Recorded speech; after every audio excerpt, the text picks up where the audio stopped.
Hello friends, આપણે chapter 6 hello alkane hello arene આ chapter important એ રીતે છે કે એમાં SN1 SN2 મિકેનિઝમ આવે છે. એટલે અહીંયા કેન્દ્રાનુરાગી વિસ્થાપન પ્રક્રિયા છે, ન્યુક્લિયોફિલિક સબસ્ટિટ્યુશન રિએક્શન છે. તો એ પ્રક્રિયા ઇમ્પોર્ટન્ટ છે અને ખાસ કરીને એનો ઉપયોગ છે એ ચેપ્ટર નંબર 6 અને ચેપ્ટર નંબર 7 બેમાં ખાસ આવે છે.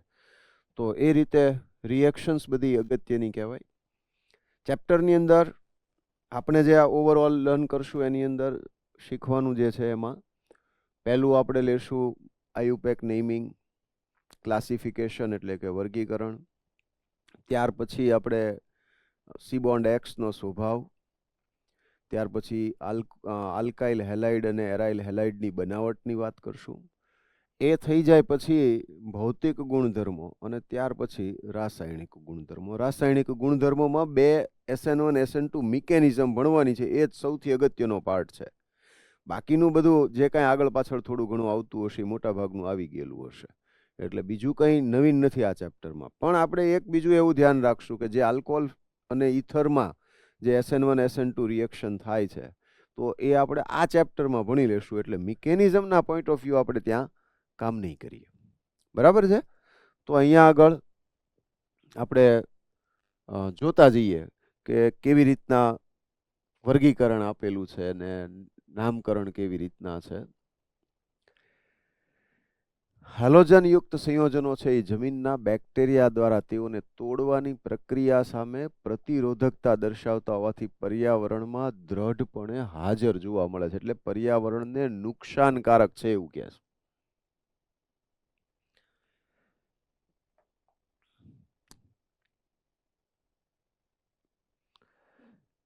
હેલો આલ્કેન સંયોજનો છે તો બે પ્રકારના, એલિફેટિક અને એરોમેટિક.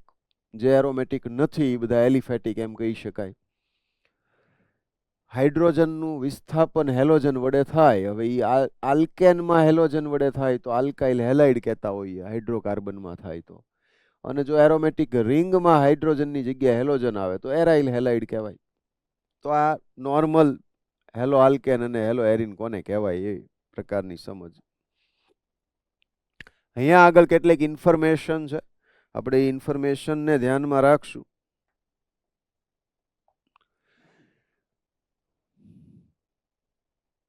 જમીનના સૂક્ષ્મ જીવો દ્વારા બનતી ક્લોરીન યુક્ત પ્રતિજીવી એન્ટીબાયોટિક છે. એનું નામ ક્લોર એમ્ફેનિકોલ. તો એ ટાઇફોઇડના તાવના ઉપચાર માટે અસરકારક છે. અમુક ઇન્ફોર્મેશન વાળા પ્રશ્નો ખાસ કરીને બોર્ડ ગુજકેટમાં પૂછી શકાય એવા છે, એનું આપણે ધ્યાન રાખવાનું. એના અનુસંધાને હું વાત કરું છું અને બધું વાંચવું ન આપણે ઇન્ટ્રોડક્શન પાર્ટ.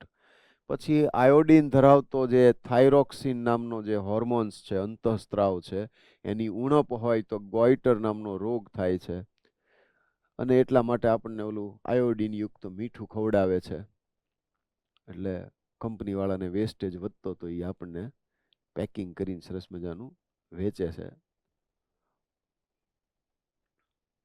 એ આખા દેશનો પ્રોબ્લેમ જ નહોતો, એ ખાલી રાજસ્થાનમાં કંઈક ચોક્કસ વિસ્તાર હતા કે જ્યાં આગળ આવો ગોઈટર નામનો રોગ થતો હતો આયોડિનની ઉણપના કારણે. બાકી નોર્મલ બધું જે કાંઈ મીઠું વાપરતા હતા એની અંદર બધું હોય જ તે, કારણ કે મૂળભૂત રીતે એ છે જ ક્ષાર. તો બધા ક્ષાર તો હોવાના અલગ અલગ, અને દરિયાના પાણીમાં કોઈ ભેળસેળ કરવા જવાનું નથી. પણ કંપનીવાળાને આમ લાર્જ સ્કેલમાં બધી વસ્તુઓ વેચવી હોય તો એણે તમને કંઈક ડર બતાવવો પડે. એટલે આ ડર બતાવી અને મીઠું વેચે છે. જે એક જમાનામાં રૂપિયો ને 2 રૂપિયે કિલો સાદું આવતું હતું બધું, જે પેકિંગ એ સાદા હતા, સાવ સિમ્પલ, એ અત્યારે ભાવ ક્યાં ને ક્યાંય પહોંચાડ્યો છે 1 કિલોનો. એનીવે આપણે આપણું કામ કરીએ. તો આમાં સંશ્લેષિત હેલોજનયુક્ત સંયોજનો, એમાં ક્લોરોક્વિન, તો એ મેલેરિયાના ઉપચારમાં ઉપયોગી છે. હેલોથેન એ શારીરિક શસ્ત્રક્રિયા એટલે ઓપરેશન કરતા હોઈએ ત્યારે નિશ્ચેતક તરીકે વપરાય છે, બેભાન કરવા માટે એમ કહીએ, અથવા ઘણી વખત કોઈ પર્ટિક્યુલર એરિયા પૂરતું વાત હોય કે ત્યાં તમને ખબર ન પડે તો એ નિશ્ચેતક તરીકે વપરાય. સંપૂર્ણ ફ્લોરિન યુક્ત સંયોજનો છે એ કેટલાક એવા ઓપરેશન હોય કે એમાં રુધિર બ્લડ જે છે એનો ઓલ્ટરનેટ જોઈતો હોય, તો ત્યાં ખાસ કરીને હૃદયને લગતા એવા અમુક ઓપરેશન હોય ત્યારે એમાં બ્લડની અવેજીમાં, રુધિરની અવેજીમાં, એટલે કે એની જગ્યાએ આવા ફ્લોરિન યુક્ત સંયોજનો છે ઉપયોગમાં લેવામાં આવે છે. તો આ સિમ્પલ ઇન્ફોર્મેશનની વાત થઈ. વર્ગીકરણ કરીએ તો વર્ગીકરણની અંદર અલગ અલગ રીતે વર્ગીકરણ થઈ શકે. પહેલું હેલોજન યુક્ત પરમાણુઓની સંખ્યાના આધારે, એટલે મોનો હેલો આલ્કેન એક જ હેલોજન હોય, ડાય હેલો આલ્કેન 2 હેલોજન હોય, ટ્રાય હેલો આલ્કેન એટલે 3 હેલોજન હોય, અથવા 2 કરતાં વધુ હેલોજન પરમાણુ હાજર હોય ત્યારે એને પોલી હેલોજન પણ કહેવામાં આવે છે. તો આ એવું જ મોનો હેલો એરિન એટલે બેન્ઝીન રિંગ ઉપર એક હેલોજન હોય તો મોનો હેલો એરિન, 2 હોય તો ડાય હેલો એરિન, 3 હોય તો ટ્રાય હેલો એરિન. એ પ્રકારે એનું વર્ગીકરણ થઈ શકે.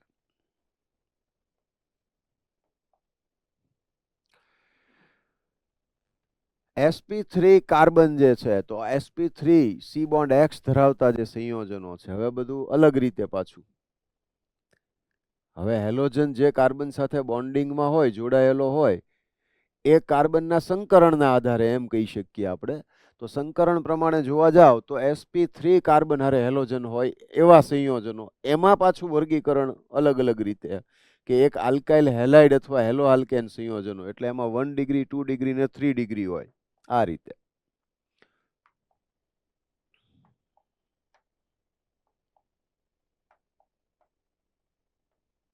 તો અહીંયા 1 ડિગ્રી, 2 ડિગ્રી ને 3 ડિગ્રી હેલોજન છે, એટલે દાખલા તરીકે CH3Cl હોય તો એ પ્રાથમિક કહી શકો તમે. CH3CH2Cl એટલે પ્રાથમિક અથવા 1 ડિગ્રી, બરાબર. CH3 CH Br CH3 આમ લઈ લો તો આ શું થઈ ગયું? 2 ડિગ્રી. એટલે હેલોજન જે કાર્બન સાથે જોડાયેલો હોય એ કાર્બનનો પ્રકાર 1 ડિગ્રી, 2 ડિગ્રી કે 3 ડિગ્રી, એના પ્રમાણે તમે હેલોજનનો પ્રકાર એને કહી શકો. એટલે પ્રાથમિક, પ્રાઇમરી અથવા 1 ડિગ્રી, દ્વિતીયક 2 ડિગ્રી, તૃતીયક 3 ડિગ્રી, આમ આવશે. અને 3 ડિગ્રી માટે લઈએ તો આ રીતના CH3 થ્રાઇસ C લઈ શકો, bond X, CH3 thrice C bond X.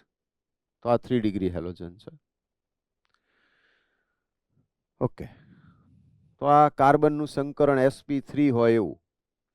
ત્યાર પછી એલાઇલિક હેલાઇડ સંયોજનો, એટલે એવો sp3 કાર્બન કે જેનો પાડોશી કાર્બન sp2 હોય. પણ જનરલી એલાઇલિક સંયોજન માટે હું પ્રિફર કરતો હોઉં છું જે એ આ રીતના હોય છે કે ડબલ બોન્ડથી, દ્વિબંધથી નેક્સ્ટ sp3 કાર્બન ઉપર હેલોજન આવેલો હોય તો એને એલાઇલિક કહેવાય. ડબલ બોન્ડથી નેક્સ્ટ sp3 કાર્બન એને એલાઇલિક કહેવાય. એટલે CH2 double bond CH bond CH2 bond X આમ હોય તો આ એલાઇલિક થઈ ગયો. CH2 double bond CH bond CH2 bond X, allylic halide. અને એવું જ અહીંયા ડબલ બોન્ડથી નેક્સ્ટ sp3 કાર્બન ઉપર હેલોજન છે તો એ પણ એલાઇલિક કહેવાય. પણ જનરલી એલાઇલ ક્લોરાઇડ કે એલાઇલ બ્રોમાઇડ એવું જ્યારે કહે ત્યારે આ સંયોજન લેવાય. CH2 double bond CH CH2Cl તો એલાઇલ ક્લોરાઇડ થઈ ગયો. અહીંયા Br મૂકો તો એલાઇલ બ્રોમાઇડ થઈ ગયો. OH મૂકો તો એલાઇલ આલ્કોહોલ, NH2 મૂકો તો એલાઇલ એમાઇન. તો ટૂંકમાં ક્રિયાશીલ સમૂહ જે પ્રમાણે મૂકો એ પ્રમાણે ત્યાં અહીંયા આટલો પાર્ટ જે છે ધીસ ઇઝ એલાઇલ ગ્રુપ, બરાબર. આ જે છે એ શું છે? એલાઇલ સમૂહ છે. ક્લિયર છે? આમાં બીજું કાંઈ ન સમજાય એવું કાંઈ છે નહીં. પછી બેન્ઝાઇલિક હેલાઇડ.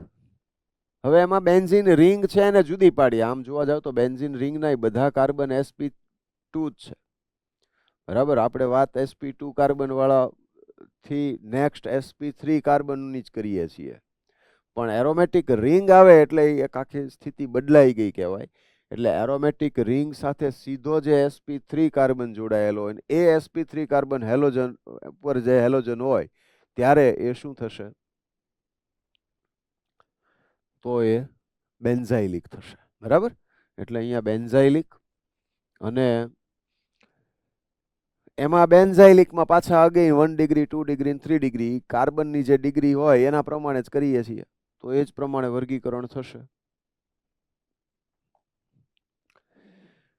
પછી વિનાઇલિક હેલાઇડ sp2 કાર્બન છે, તો sp2 કાર્બન જે છે એમાં હેલોજન ડાયરેક્ટ જોડાયેલો sp2 કાર્બન સાથે. હા, અહીંયા આગળ આ એક ભૂલ રહી ગઈ છે, પ્રિન્ટિંગ એરર કહી શકીએ આપણે એને.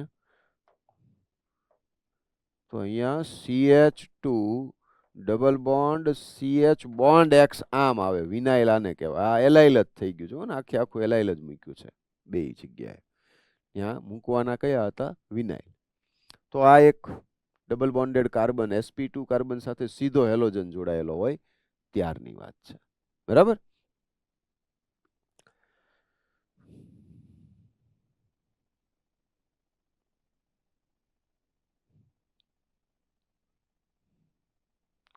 આટલું ક્લિયર છે પહેલા? ત્યાર પછી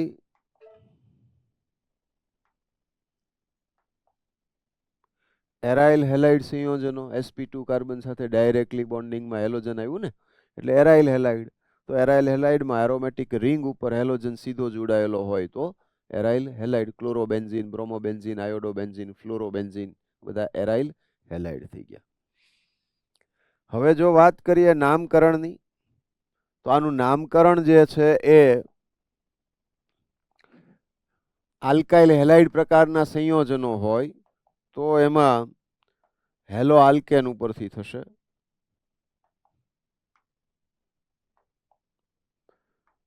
તો એક તો આ હેલો આલ્કેન, અને હમણાં વાત કરીએ એમ હેલો એરિન. બીજું કયું આવે? Hello arene. બરાબર? તો આ હેલો એરિન, હેલો આલ્કેન અને હેલો એરિન. તો હેલો આલ્કેન અને હેલો એરિન ની અંદર આમાં તો કે chloro methane, chloro ethane, 1 chloropropane, 2 chloropropane, તો એ પ્રકારે નામકરણ થશે. આમાં ક્લોરોબેન્ઝીન, બ્રોમોબેન્ઝીન, આયોડોબેન્ઝીન એ પ્રકારે થશે. તો આમાં બીજું કઈ તો પછી નોર્મલ બધા રૂલ છે એ આપણે જે લગાડતા હતા એના એ જ લાગે. એટલે હેલોજન છે તો હવે બીજા કોઈ ક્રિયાશીલ સમૂહ ન હોય તો હેલોજનનો નંબર ઓછામાં ઓછો આવે એ રીતે કાર્બન શૃંખલાનું નંબરિંગ કરવાનું આવે. એક કરતાં વધુ હેલોજન હોય તો તમારે એમાં આલ્ફાબેટિકલ ઓર્ડર ફોલો કરવો પડે લખતી વખતે. બરાબર? અને બે બાજુથી સમાન નંબરિંગ થતું હોય તો આલ્ફાબેટિકલ ઓર્ડર ફોલો કરવો પડે પ્રાયોરિટી આપવા માટે. કાર્બન શૃંખલાની વાત કરી લઈએ તો એ આઈ થિંક આમાં આપણે વાત કરીએ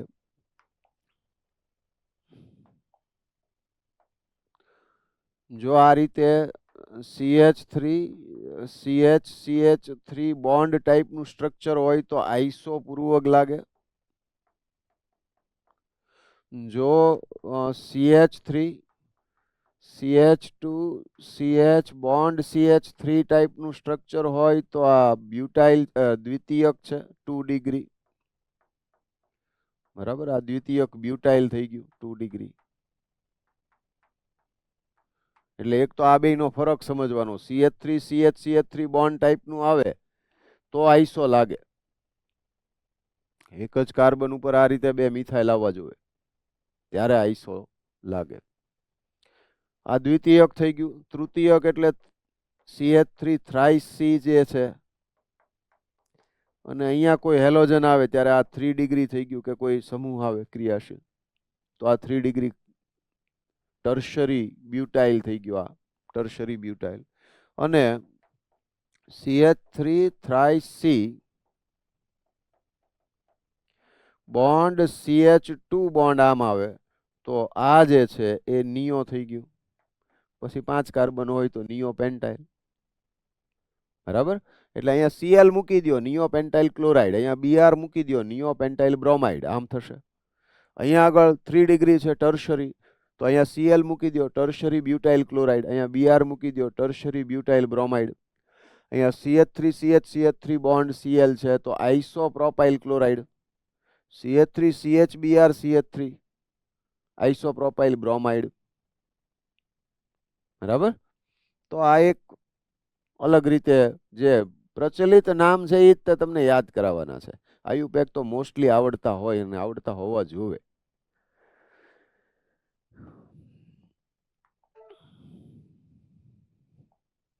હવે જુઓ તો આની અંદર કાંઈ બીજું ખાસ રહ્યું નથી. બરાબર. અહીંયા આગળ શું આવે? આ 1 ઉપર Cl આવે, 1 2 3 1 2 3 લોંગેસ્ટ કાર્બન ચેઇન તો 3 કાર્બનની જ છે. પછી પ્રાયોરિટીમાં જુઓ તો આ બીજા ઉપર જ મિથાઇલ આવશે 2, એટલે આને 1 આને 1 આને 2 ને આને 3 આમ આવશે. તો 1 2 3 એટલે 1 ક્લોરો 2 2 ડાયમિથાઇલ અને 3 કાર્બન એટલે પ્રોપેન આમ થશે.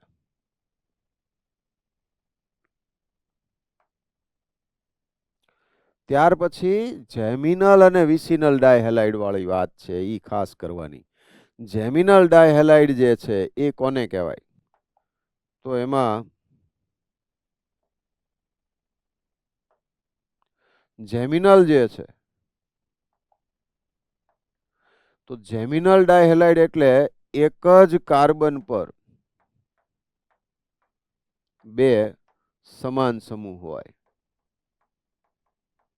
તો એક જ કાર્બન ઉપર 2 સમાન સમૂહ હોય તો એને શું કહેશું આપણે? જેમિનલ. અને જો એક જ કાર્બન ઉપર બાજુના કાર્બન ઉપર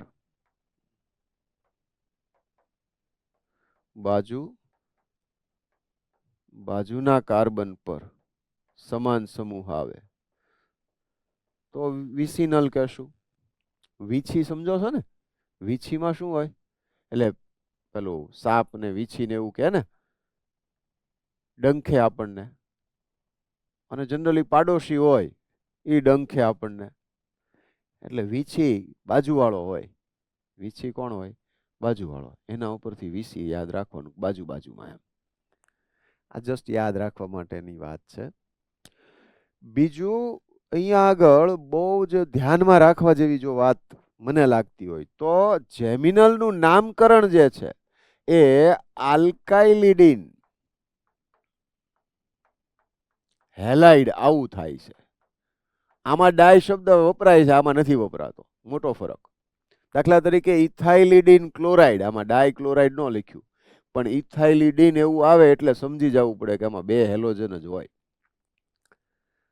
જ્યારે અહીંયા દર્શાવવું પડે ઇથિલિન ડાયક્લોરાઇડ એમ પ્રચલિત નામમાં. તો આ જેમિનલ અને વિસિનલમાં આ એક નાનકડી ઇમ્પોર્ટન્ટ મેટર છે જે ધ્યાનમાં રાખવી જોઈએ આપણે.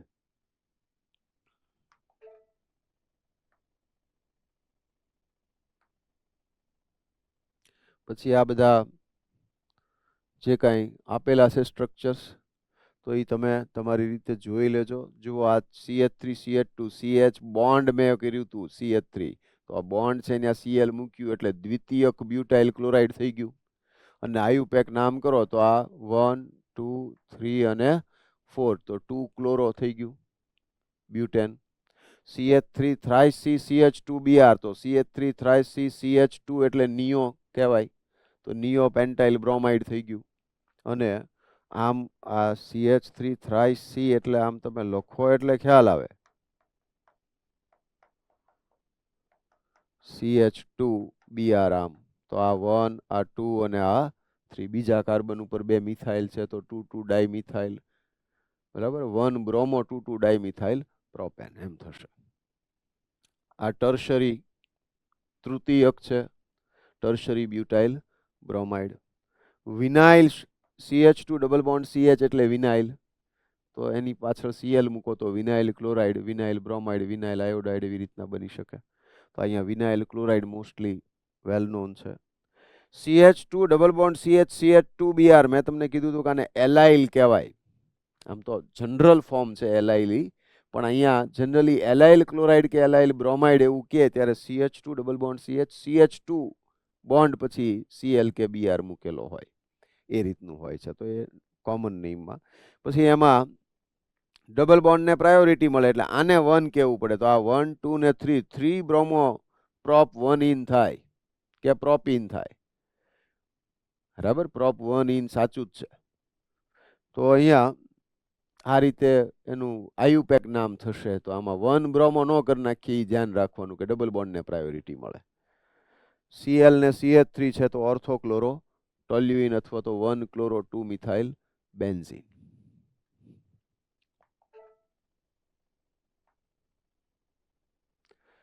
બેન્ઝીન ઉપર CH2 બોન્ડ હોય તો બેન્ઝાઇલ કહીએ છીએ.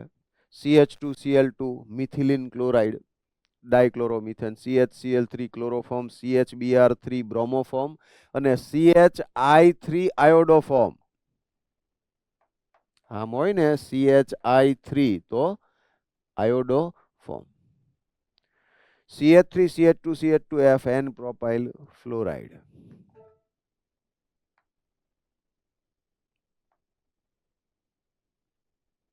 ત્યાર પછી સિમ્પલ વાત કરીએ સી બોન્ડ એક્સ બંધનો સ્વભાવ. તો અહીંયા સી બોન્ડ એક્સ છે તો હેલોજન છે એની વિદ્યુત ઋણતા વધારે હોય એટલે હેલોજન ઉપર આંશિક ઋણ આવશે. તો કાર્બન ઉપર કયો ભાર આવશે? આંશિક ધન. તો એ રીતે બંધ છે એ ધ્રુવીય હોય. બંધ ધ્રુવીય હોય. બરાબર. હવે ધ્રુવીય બંધ હોય એના કારણે જે કાંઈ એના ભૌતિક ગુણધર્મોમાં કે રાસાયણિક ગુણધર્મોમાં ત્યાં વાત કરશું. અત્યારે આપણને જે વાત કરી છે એના ઉપર ફોકસ કરીએ. તો અહીંયા બંધ એક તો ધ્રુવીય હોય. બંધ ધ્રુવીય હોય એટલે એની દ્વિધ્રુવ ચાક માત્રા મ્યુ કંઈક મળે. એટલે mu is equal to Q into D થાય. ક્યુ એટલે વીજભાર થાય, પ્યોર નો હોય, આંશિક જે હોય એ. અને ડી એટલે ડિસ્ટન્સ, બંધ લંબાઈ ખાસ કરીને. બરાબર. પણ એ સદિશ અંતર લેવાનું હોય એમાં. તો એ રીતના મ્યુ આપણને મળે ડી બાય એકમની અંદર, કેપિટલ ડીમાં. હવે એમાં સી બોન્ડ એફ થી સી બોન્ડ આઈ તરફ એટલે C bond Cl, C bond Br ને સી બોન્ડ આઈ, આમ તમે આવો તો બંધ લંબાઈ વધતી જાય. કેમ? તો કે સાઈઝ વધતી જાય છે. તો આ બાજુ જાઓ એમ પરમાણુની સાઈઝ વધતી જાય તો બે કેન્દ્રો વચ્ચેનું અંતર વધતું જાય. બે કેન્દ્રો વચ્ચેનું અંતર વધ્યું એટલે બંધ લંબાઈ વધી. અને બંધ લંબાઈ વધારે હોય તો કેન્દ્રો દ્વારા એ બંધના ઇલેક્ટ્રોન યુગ્મ ઉપર લાગતું આકર્ષણ બળ ઓછું હોય તો બંધને સહેલાઈથી તોડી શકાય. એનો અર્થ કે બંધ એન્થાલ્પી. બંધ એન્થાલ્પી એટલે શું? બંધને તોડવા માટે આપવી પડતી ઉર્જા એ કેવી થઈ જશે? ઓછી. એટલે ડાઉન ધ ગ્રુપ, નીચે જાવ સમૂહમાં, હેલોજન સમૂહ, તો બંધ એન્થાલ્પી ઘટતી જશે. બરાબર. એવી રીતે વિદ્યુત ઋણતા પણ ઘટતી જશે તો દ્વિધ્રુવ ચાક માત્રા ઘટશે. બરાબર.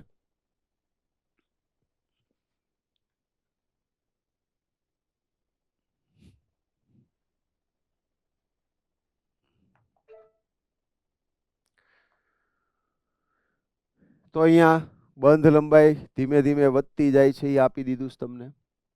બંધ એન્થાલ્પી ઘટતી જાય છે એ આપી દીધું છે તમને. અને દ્વિધ્રુવ ચાક માત્રામાં પહેલા બે ની અંદર એક્સેપ્શન, અપવાદ છે એમ કહી શકાય.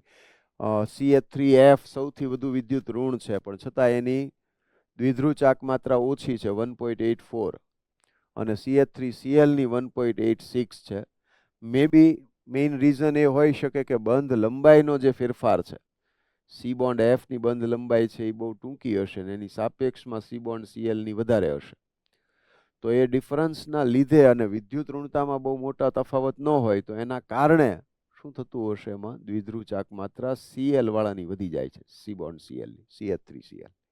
બરાબર. આટલું જ ઇમ્પોર્ટન્સ છે. તમારે કોઈ વેલ્યુ યાદ રાખવાની થતી નથી, માત્ર વધારો કે ઘટાડો એમ યાદ રાખવાનું છે. ક્લિયર છે? બંધ લંબાઈ નીચે જાવ તો વધતી જાય સમૂહમાં, અહીંયા બંધ એન્થાલ્પી ઘટતી જાય અને દ્વિધ્રુવ ચાક માત્રા ઘટતી જાય.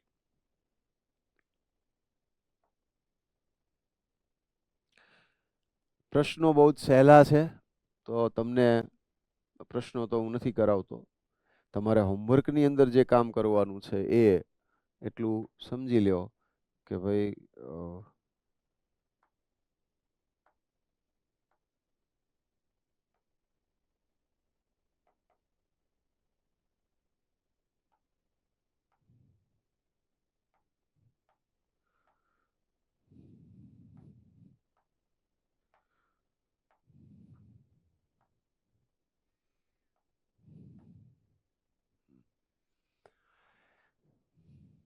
તો તમારે એનસીઆરટી એક્સરસાઇઝ છે એના ખાસ કરીને જે એક્સરસાઇઝના પ્રશ્નો, એટલે હવે 6.1 થઈ ગયું, જૂનામાં 10 પોઈન્ટ હતું, 10મું ચેપ્ટર હતું. એટલે હવે તમારે જે કામ કરવાનું રહે ને એમાં એનસીઆરટી એક્સરસાઇઝના જે 6.1 ને 6.2 આયુપેક નામકરણવાળા ને ક્લાસિફિકેશનવાળાની જે પ્રશ્નો હોય એ કરી નાખવાના રહે. બંધ લંબાઈ, બંધ એન્થાલ્પીવાળા પ્રશ્નો કરી નાખવાના રહે. અને કોયડાઓ આપેલા હશે એ કરી નાખવાના. અને હજુ એક વસ્તુ, લખાણ સંબંધિત પ્રશ્ન. આટલી વસ્તુ તમારે જાતે હોમવર્કની અંદર કરવાની છે. આજના લેક્ચરમાં આપણે માત્ર આયુપેક વાળો પાર્ટ અને વર્ગીકરણ વાળો પાર્ટ કમ્પ્લીટ કર્યો. નેક્સ્ટ લેક્ચરની અંદર આપણે alcohol, phenol ether alkyl halide ને હેલો એરિન જે છે એની બનાવટ વિશે વાત કરશું. અને એની પછીના લેક્ચરમાં આપણે ભૌતિક અને રાસાયણિક ગુણધર્મો ઉપર વાત કરશું. ઓકે.